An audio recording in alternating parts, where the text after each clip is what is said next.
गुरुर्ब्रह्मा स्वयं साक्षात् सेव्यो वन्द्यो मुमुक्षुभिः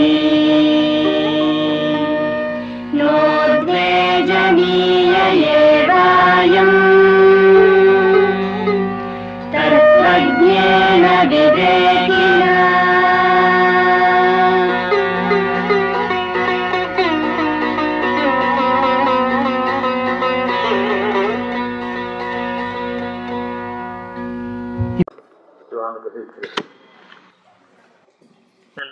చెప్పినట్టు మన బ్రహ్మాండం యొక్క నిర్మాణం, అందులో గ్రహములు, ఆ గ్రహములకి నక్షత్ర మండలము, దానికి మన సూర్యమండలానికి ఉండే సంబంధం, ఆ సూర్యమండలంలో మనకి చంద్రుడి చుట్టూ వచ్చేటటువంటి నక్షత్ర తేజస్సు, వాటికి మనకి సంబంధం. మనం దానివల్ల ఎటువంటి లాభం పొందాలి, ఎటువంటి నష్టం రాకుండా చూసుకోవాలి. ఈ దృష్టితో మన మతం అంతా నిర్మాణం చేయబడింది. 360 రోజులు మనకి తిథి, నక్షత్రం, మాసం, పూర్ణిమ, ఏకాదశి, షష్ఠి, అష్టమి ఎన్నో ఉన్నాయి. ఇవన్నీ కూడా నక్షత్ర మండలానికి ఇచ్చి మన గ్రహమండలం దాకా వచ్చేటువంటి శక్తులు మనకి క్షేమకరంగా ఉండాలనేటువంటి ఆ వ్రతములవి నిర్మాణం చేశారు. అందువల్ల విజ్ఞాన శాస్త్రంతో కూడుకున్న మతమే కానీ ఎవరో వాళ్ళకి తోచిన బోధ చేస్తే వచ్చిన మతం కాదు.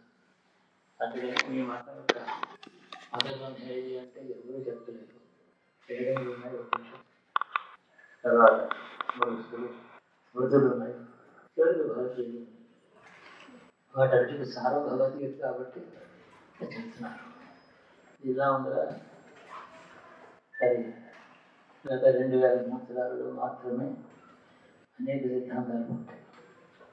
బుద్ధుడు పుట్టిన తర్వాత ఆయన మన కర్మకాండ, జీవన విధానం, మార్గం, వేదములు, యజ్ఞులు, కృతులు, యోగం అన్నీ తీసుకురాస్తాడు.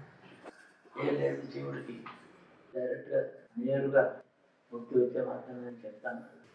అంతేకాక నేను అంతేకాదు ఎవరో ఒకరు ఉత్తముడైన వాడు, ఉత్తమాధికారిని పేరు పెట్టబడిన వాడు ఎవరికో ఒకరికి ముక్తి వస్తుంది. అలా కాదు, వేల కొద్ది ప్రజలకు ఒక్కొక్క మాట ఒకే సంఘం నేను నిర్మాణం చేస్తాను, సంఘంలో అందరికీ ఒక్క మాట ముక్తి వస్తుంది అని చెప్తాను.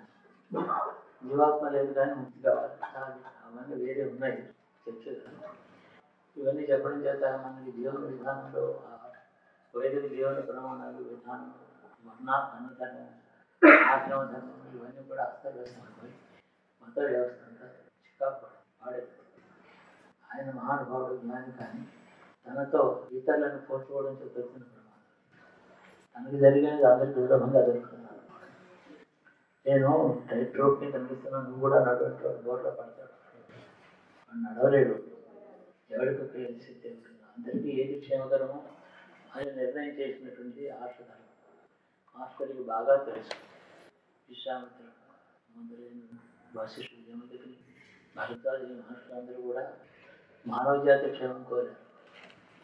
ఆ క్షేమం కోరి వాళ్ళని నాలుగుగా విభజించి వాళ్ళ అధికారాలు వేరువేరుగా చెప్పి వాళ్ళ శక్తి, లౌకిక ధర్మం, సాంఘిక ధర్మం వాళ్ళకి ఏర్పాటు చేసి కానీ అందరికీ ఒక చోట చేసుకోవడానికి ఒక మార్గం ఉంది, ఒకరి తర్వాత ఒకరు వెళ్తారని చెప్పారు. చాలా లాజికల్గా, చాలా ప్రాక్టికల్గా, డౌన్ టు ఎర్త్ చెప్పినటువంటి మాట. అందులో ఏమీ కేవలం బ్లైండ్ ఫెయిత్ కానీ ఎస్సంప్షన్స్ కానీ, అంటే ఇలా అవుతుందని చెప్పి ముందరే నిర్ణయానికి వచ్చి మాట్లాడడం కానీ ఎస్సంప్షన్స్ అంటారు. ఎస్సర్షన్స్ అంటారు, అదే లేదు. ఇంగ్లీష్ భాషలో ఎన్ని దోషాలు చెప్పారు అన్ని దోషాలు ఇక్కడ లేకుండా ఇన్ని దోషాలు ఉన్నాయి. ఇతర మార్గాలు ఈ దోషం లేని మార్గం లేదు. ఇంకోటి గట్టిగా చెప్తే పేరు పెట్టలేదు. అన్ని దోషాలు ఉన్నటువంటి ఇతర మార్గాల్లో అత్యుత్తమ మార్గం భారతీయ ధర్మం. బుద్ధుడి తర్వాత అస్తవ్యస్తమైంది. ఆ తర్వాత అస్తవ్యస్తమైపోయినటువంటి ఆశ విధానంలో జీవించే ఈ హిందూ ధర్మం అని పేరు, హిందూ ధర్మం పేరెట్టుకుంది. ఏదైతే ఏ పేరుని గురించి మనం మీమాంస చేయక్కర్లేదు, చక్కగా నడుస్తుంటే జీసస్ క్రీస్తు వచ్చిన తర్వాత ఈ క్రీస్తు చక్కగా నడుస్తూ మొదలైన తర్వాత 5వ శతాబ్దాలు దాటగానే శంకరుడు పుట్టాడు. ఆయన మళ్ళీ అద్వైత మత స్థాపన చేశాడు. అద్వైత మతం అంటే దేవతలందరినీ స్తోత్రం చేస్తూ వాళ్ళకి గౌరవిస్తూనే ఇవన్నీ కూడా పరమసత్యం కాదు, సత్యం వేరే ఉంది, ట్రూత్ రిలేటివ్ ట్రూత్ ఇట్లా సాపేక్ష సత్యం, నిరపేక్ష సత్యం ఇలాంటివన్నీ చెప్పాడు. దీనివల్ల ఏమైంది, అదివరకు అస్తవ్యస్తమైపోయిన హిందూ సమాజం ఈ సిద్ధాంతం వల్ల మరింత అస్తవ్యస్తం. దీనివల్ల ఉపకారం కంటే కన్ఫ్యూజన్ ఎక్కువ, ఉపకారం జరగలేదు. కానీ దీనివల్ల అది అందరికీ అర్థమయ్యే విషయం కాదు. బుద్ధుల మార్గం అందరికీ సంఘానికి ఎట్లా అన్వయం కాలేదో ఇది కూడా అలాగే ఎవరికి అర్థం కాలేదు. ఆ తర్వాత నెమ్మదిగా కోలుకున్నారు హిందూ సమాజం. ఆ రామానుడు పుట్టాడు, మాధవాచార్యుడు పుట్టాడు, అందరూ పుట్టారు. తర్వాత ఇవి శంకర భాష ఎప్పుడైతే శంకరుడు ఇది అద్వైతం ఒకటే పరమసత్యం చెప్పేటప్పటికి అందరికీ మేమంతా ఆరాధించేది విష్ణువుని, శివుడిని, దేవతలు, ఈ సత్యం అసత్యం సామాజికులు నియమాలు చేస్తారు. అన్ని సమాధానం అన్ని సత్యాలు అన్ని ప్రశ్నలకి సమాధానం భాష్యాల్లో ఉన్నాయి. చాలా గొప్ప మహామేధావులు వాళ్ళు సామాన్యమైన తెలుగు కాదు. వాళ్ళు చెప్పేటువంటి తర్కం, వ్యాకరణం, మీమాంస ఇవన్నీ చదువుకుని శాస్త్రం బాగా పొందపెట్టిన భక్తులు వాళ్ళు. అంత పొద్దునైన భక్తులతో వాళ్ళు అన్ని ఛేదించి అన్ని సిద్ధాంతాన్ని సిద్ధం చేశారు. కాబట్టి మనకి చివరికి మిగిలింది ఏంటి, ఇప్పుడు భక్తి సిద్ధాంతం ఒకటి మిగిలింది. ఈ సిద్ధాంతాల్లోకి వెళ్ళి ద్వైతం అద్వైతం, నువ్వు అద్వైతివా ద్వైతివా అని అడిగితే నాకేం తెలియదు అంటాడు ఎవరైనా. వాడు చాలా చదువుకుని హిందువుడైనప్పటికీ కూడా శాస్త్రం పరిస్థితి లేకపోతే ఈ సిద్ధాంతం ఏంటంటే నేను విషయపడుతున్నట్టు. చివరికి వీళ్ళు చెప్పినటువంటి ఈ సిద్ధాంతాలే భక్తి సిద్ధాంతాలే మనకి గతి అయినాయి. ఆ పూర్వరంగాన్ని వెళ్ళిపోదు, బౌద్ధానికి వెళ్ళలేము మనం, శంకరాద్వైతానికి పూర్తిగా అందులో ప్రవేశించలేము. అవునాయి చాలా గ్రంథాలు 1,00,000 పేజీలు ఉన్నాయి ఇప్పుడు ఈ రోజు శంకరాద్వైతం మీద. మేబీ 2,00,000 కూడా ఉండొచ్చు, ఇంకా రాస్తూనే ఉన్నారు. అవి ఉన్నతాధికారి, ఉత్తమాధికారి అని పేరు పెట్టేశారంటే ఆ కేటగిరీ అయితే చేశారు. అధమాధికారి, మధ్యమాధికారి అంటే మన యొక్క ఎలిజిబిలిటీని క్రైటీరియా చేశారు. నువ్వు దీనికి ఎలిజిబుల్ కాదు, నువ్వు దానికే అర్థం చదువుకో అని చెప్పి. దీనివల్ల భారతదేశంలో ఒక మత సిద్ధాంతాలను అనేకత్వం పెట్టారు, ఏకత్వం భంగమైంది. కానీ అంతకుముందు ఎలా బతికేవారు బుద్ధులు పూర్వం శక్తులు ఉన్నాయి, స్మృతులు ఉన్నాయి, యజ్ఞాలు చేస్తున్నారు, 4 వర్ణాలు ఉన్నాయి, వ్యవసాయం చేసుకుంటున్నారు, శిల్పం చేసుకుంటున్నారు, కంట్రోల్ చేసుకుంటున్నారు, ఆరాధన తపస్సులు యోగంలో పొందుతున్నారు. అంతా భ్రష్టత్వం అదా సరిగా లేదా, వాళ్ళు అస్తవ్యస్తంగా ఉందా. చాలామంది అనుకుంటూ ఉంటారు బుద్ధుడు పుట్టేటప్పటికి హిందూ ధర్మం చాలా అస్తవ్యస్తంగా ఉంది, గందరగోళంగా ఉంది, ఎవరికి మార్గం లేదు. చాలా మార్గాల్లో ఒకరికొకరు అనేక వచ్చిన అలా లేదు. బాగా చరిత్ర చూసేటట్లయితే చక్కగా నడుస్తుంది. ఇప్పుడు మన 4 లేన్ ట్రాఫిక్ను 8 లేన్ ట్రాఫిక్ ఎలా నడుస్తుందో భూదాన్ని కూడా తగలకుండా నడుస్తుంది. చక్కగా ఉన్న వ్యవస్థని అస్తవ్యస్తం జరిగింది. సాధారణంగా ఎవరైనా మహానుభావుడు పుట్టాడంటే ఆ కాలంలో ఆయన అవసరమైనాడు, అలకలోనంగా ఉంది, అందుకని ఆయన పుట్టి బాగు చేయాలనుకుంటారు. అలా లేదు, వ్యవస్థ బాగానే నడుస్తుంది. ఆత్మమతం సమ్మతమైన స్వార్థం నడుస్తుంది.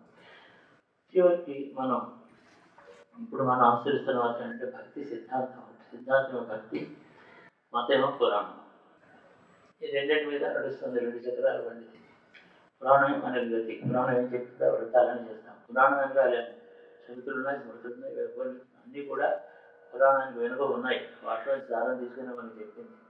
అయితే ఏం చేశారు, మళ్ళీ 2,500 సంవత్సరాల్లో పురాణాల్లో వాళ్ళకి ఇష్టమైన విషయం అన్నీ చూపించారు. ఊరుకోరు కదా పండితులు. పురాణం యథాతథంగా ఉన్నది ఉన్నట్టుగా ఉంటేనే కూడా వాళ్ళు ఎవరికి ఏది ఇష్టమో అది చూపించారు. సరే, అయినప్పటికీ కూడా కొంచెం వరకు కాస్త జల్లించి తీస్తే పురాణం నిజస్వరూపం తెలుస్తుంది. మూలం యొక్క భాషను తర్వాత చూపించిన భాష తేడా తెలుస్తూనే ఉంటుంది. కాబట్టి మనకి చివరికి ఇప్పుడు ప్రమాదమే లేదు. ఆపదలన్నీ గడిచిపోయాయి. చాలా ఏమంటారు కాంట్రవర్షియల్ అంటానే అలాంటి భాగాలన్నీ ఆ కాలాలు గడిచిపోయాయి. ఇప్పుడు అలాంటివి ఏం లేవు. కొత్త సిద్ధాంతాలు వచ్చే రోజులు కాదు. మహా అయితే బాబా పూజ వచ్చింది, లేకపోతే ఇంకా శ్రీకృష్ణ కాన్షియస్ అంటారు. ఈ ప్రమాదకరమైన కాదు. హిందూ దేవతలను మర్చిపోకుండా హిందూ సాంప్రదాయంలో పురాణం చెప్పిన విధానంతో హిందూ దేవతలను మాత్రమే పూజ చేసుకోవడం మన కర్తవ్యం. ఎవరి మీదైనా ఎంత గొప్ప గౌరవం ఉన్నప్పటికీ కూడా ఈ దేవతలు కాదు వాళ్ళు, ఈ దేవత వేరు, ఆ వ్యక్తులు వేరు, భక్తి వేరు. గురు భక్తి ఉండొచ్చు, ఆయన మహాయోగి, ఆయన పేరు చెప్పాడు అని అనుకోవచ్చు. కానీ ఆయన మతంలో వైదిక మంత్రాలతో కూడి కట్టడం ఇవన్నీ కూడా వైదిక మతంలో సమంజసం కాదు. అయితే పర్వాలేదు, వాళ్ళు చెడ్డ పని చేయడం లేదు కదా, ఏదో వాళ్ళకి ఎప్పుడో వివేకం కలుగుతుంది కదా, వాళ్ళని ఖండించడం అవసరం నాకు లేదు, కనపడలేదు. కాబట్టి మనం ఇప్పుడు అనుసరిస్తున్నటువంటిది ఈ పురాణ మతం. పురాణం రోజు 360 రోజులు ఏదో వ్రతం చెప్తూనే ఉంటుంది. వ్రతానికి ఒక కథ చెప్తుంది, వాడు ఇలా ఉండేవాడు, ఈ వ్రతం చేసిన తర్వాత బాగుపడ్డాడు చెప్తూ ఉంటుంది. సత్యనారాయణ వ్రతంలో ఎన్నెన్నో చెప్తారు.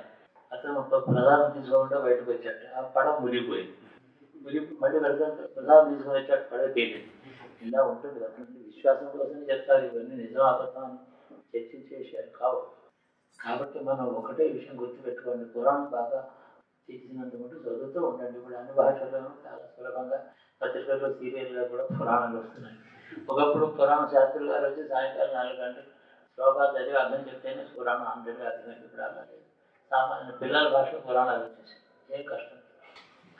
అది అందులో అది ఎక్కడైనా ఆధిక్యత ఎక్కడ అతిశయోక్తులు ఉంటే వాటిని జాగ్రత్తగా పరిశీలించి కామన్ సెన్స్తో పురాణం జాగ్రత్తగా ఉంటే అర్థమవుతుంది, చాలా విషయాలు తెలుస్తాయి. నేను చెప్పాను కదా, ప్రతి మాసానికి పురాణం, కార్తీక పురాణం ఉంది, అందులో కొన్ని విషయాలు ఉంటాయి. మార్గశిర మాసం మాఘ పురాణం వేరే, మాఘ పురాణం వేరే. ఇవన్నీ కూడా 18 పురాణాల నుంచి సంకల్పం చేసి కొన్ని వేరే జాగ్రత్త చేసి ఆ మాసానికి యోగ్యత విషయం, మాసం యొక్క గొప్పతనం దాని గురించి చెప్పేది. ఆ మాసం ఏ మాసం ఎందుకు ఏ దేవత ఇష్టమైందో అది కూడా మనం చెప్పుకున్నాం లేదా. కాబట్టి ఈ విధంగా అన్నిటికీ ముఖ్యమైనటువంటిది ఏంటంటే శీలం. మనుషులు ఎలాంటి అవకదాలు ప్రవర్తనలో ఉండకూడదు. శీలం ప్రధానం. తప్పని తెలిసింది చేయవద్దు. తెలియక తప్పు చేస్తే క్షమ ఉంటుంది, భావంతో క్షమిస్తాడు, ఏం తప్పలేదు. తెలియక చేసే తప్పులు ఉంటాయి. తెలిసి తప్పు చేయకుండా జీవించడమే మనకు అర్థం. ఈశ్వరానుగ్రహం అందరికీ సమానంగానే ఉంటుంది.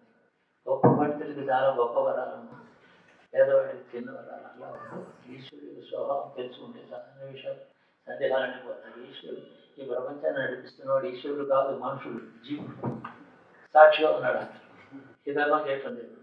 వాడు తనవాడు, వీళ్ళు తనవాడు కాదు, వీళ్ళు క్రిస్టియన్స్, వాడు ముస్లిమ్స్ అని అలా చూస్తాడు. ఈశ్వరుడు మానవజాన్ని ప్రాణికోటిని సమానంగా చూస్తాడు. ఎవరి మనలోనే వాడు ఉన్నారు, ఎవరి పని వాడు వస్తుంది, ఎవరి తప్పులు ఎవరు వాడు చేస్తున్నారు, పుణ్యం చేస్తున్నారు, పాపం చేస్తున్నారు, వాళ్ళకి వాళ్ళే బాధ్యులు, వాళ్ళకి వాళ్ళే కారణం, వాళ్ళ సుఖం వాళ్ళ శుభాసు వాళ్ళే పొందుతారు. సాక్షిగా ఉన్నాడు. మరి నా వైపు తిరుగుతారా? అప్పుడు నాతో సంబంధం వాళ్ళకి ఏర్పడుతుంది. నాతో సంబంధం వాళ్ళు పెంచుకుంటారు కానీ నేను పెంచుకోను. మనుషులతో వచ్చే సంబంధం భగవంతుడు చేసింది కాదు, మనుషులతో చేసుకున్నాను. మనుషులు ఏ సంబంధం పెట్టుకుంటాడు, ఏ రూపంతో, ఎందుకు కోసం, ఎటువంటి భావాలతో పెట్టుకుంటాడు, అటువంటి అంటే సంపూర్ణ స్వతంత్రం మనుషుడికి ఇచ్చాడు. అలా ఎందుకు ఇచ్చాడు అంటే జీవకోటల్లో ఉంది, అనేక కోట్ల జీవరాశులు ఉన్నాయి, సృష్టి చేశాడు. ఈ సృష్టిలో జీవుని వెళ్ళమన్నాడు. సుఖాలు దుఃఖాలు అనుభవించడం జ్ఞానం మీకే వస్తుంది. కాబట్టి ఎవరు గురువు? ప్రపంచమే గురువు. మనం ఇలా పుడుతున్నాం, పోతున్నాం, సుఖాలు దుఃఖాలు అనుభవిస్తున్నాం. గురువు ఎవడు? మన చుట్టూ ఉండే ప్రపంచం అనేక బోధలు చేస్తుంది. మనం దాన్ని చూస్తే చాలా విషయాలు తెలుస్తాయి. పుస్తకాలు చదివితే సందేహాలు తీరుతాయి. బోధ మాత్రం ప్రపంచం నుంచి వస్తుంది. బోధ ప్రపంచం నుంచి వస్తుంది. కాబట్టి గురువు అంతటా ఎవరి గురువు అంటే అంతటా వ్యాపించి ఉన్నాడు, అంతర్యామిగా ఉన్నాడు ఈశ్వరుడు. అందుకని ప్రతి సంఘటనలో ఒక అంతరార్థం ఉంటుంది. అంతరార్థం తెలుసుకుంటే గురువు అవుతాడు. ప్రపంచమే గురువు. కాబట్టి జగద్గురు అంటే ఏమిటి? జగత్తు యొక్క రహస్యం తెలిసిన వాడు అన్నట్టు. జగత్తుకు గురువు అని కాదు. జగత్తు గురువుతో అందరూ వెళ్తున్నారా? మరి కొద్దిమంది వెళ్తున్నారు, కొంతమంది పోవటం లేదు. జగద్గురు అంటే జగత్తు యొక్క ఈ జగత్తు సృష్టి, దీని రహస్యం తెలిసినాడు. మొదటి జగద్గురు ఎవరు? సృష్టి రహస్యం పూర్తిగా తెలిసినాడు శ్రీకృష్ణుడు. జగత్ రహస్యం అంతా తెలుసు. సృష్టి స్థితి లయం ఏది ఎత్తు జరుగుతుందో, జీవకోటి ఏం చేస్తుంది, ఊర్ధలోకాలు ఏమిటో, అధోలోకాలు ఏమిటో, పాపం ఏదో, పుణ్యం ఏదో, ధర్మం ఏదో, అధర్మం ఏదో అన్నీ తెలిసినవాడు. కాబట్టి ఆయన జగద్గురువు. అందుకోసం బోధ చేశాడు, గీతాన్ని ఇచ్చాడు. అయితే మీరు వేదవ్యాసుడు గీత ఇవ్వలేదు, రాజాడు ఇవ్వలేదు, మహర్షులు ఎంత ఉన్నారు, వాళ్ళు భగవద్గీత వాళ్ళు ఎందుకు రాయలేదు? అన్ని జగత్తుని గురించి రాశారు. బ్రహ్మవేత్త కూడా జగత్ రహస్యం తెలియదు, జగత్తును చూడడు. కాబట్టి వాళ్ళు అంతర్ముఖుడు వాడు. కాబట్టి అన్నీ తెలిసినట్టు వాడు జగద్గురు. కృష్ణభాషలో మనకి చివరికి ఫైనల్గా మనకి జడ్జిమెంట్ లాగా ఉండేది. చదువు మామూలు భాషలు ఏ భాషలు వెళ్ళదు. అద్వైత భాష, ద్వైత భాష అంటే వేరే ప్రత్యేకం దారిలో పెడతారు. చాలా వెనముద్దలో ఉంటాయి శ్లోకాలు, చాలా చిన్నవి అర్థం. తాత్పర్యం చదువుకుంటూ మళ్ళీ ఆయన ఎదురుగుండా శ్రీకృష్ణుడి మనసులో ధ్యానిస్తూ కూర్చో ఎదురుకుండా నేను చదువుకుంటున్నానంటే మనకి చాలా విషయం తెలుస్తాయి. అంతఃకరణ యొక్క శుద్ధితో యథాశక్తిగా ప్రయత్నం చేస్తే అనేక రహస్యములు సామాన్యుడిగా అర్థమవుతాయి. అది దాని అర్థం. వేదాంతాల్లోకి వెళ్తారా? అది కష్టమే. మీకు ఒక సిద్ధాంతంలోకి ఏ సిద్ధాంతంలోకి వెళ్ళక్కర్లేదు. విష్ణుభక్త, కృష్ణభక్త, రామభక్త, శివభక్త అందులో ఉండడం సుఖంగా జీవించడం అని తెలుసు. కాంట్రవర్సీలకు వెళ్ళక్కర్లేదు, సిద్ధాంతాలకు వెళ్ళక్కర్లేదు. అది పెద్దవారికి మళ్ళంటి వారికి కాదు. మనం సామాన్యులం. మామూలుగా భగవద్గీత కృష్ణుని మనసులో పెట్టి నువ్వు గురువు కదా, జగద్గురువు కదా, నువ్వు చెప్పిన మాటలు నేను చదువుతున్నాను, నాకు అర్థమయ్యేటట్టు అనుగ్రహించు చాలు. వస్తాయి, చాలా విషయాలు తెలుస్తాయి. గీతలో అనేక వాక్యాలు సామాన్య మాటల్లోనే చెప్పాడు. అని వేద మంత్రాల్లో ఉండే కాఠిన్యం లేదు. సంస్కృత పండితుడు గొప్ప శాస్త్ర పండితుడు చెప్పిన మాటల్లో ఉండే క్లిష్టత ఉండదు. సామాన్య మాట. అది ఈ విషయం కాదు. అన్ని సందేహాలు చేస్తాల్సింది. గురువు లోపల ఉన్నాడు, బయట ఉన్నాడు. కాబట్టి గీతావాక్యం చదువుకోవడం, పురాణం చదువుకుంటూ ఉండడం, టైం ఉన్నప్పుడు అంటే యథాశక్తిగా తప్పు తెలిసి ఇప్పుడు చేయకుండా ఉండడం.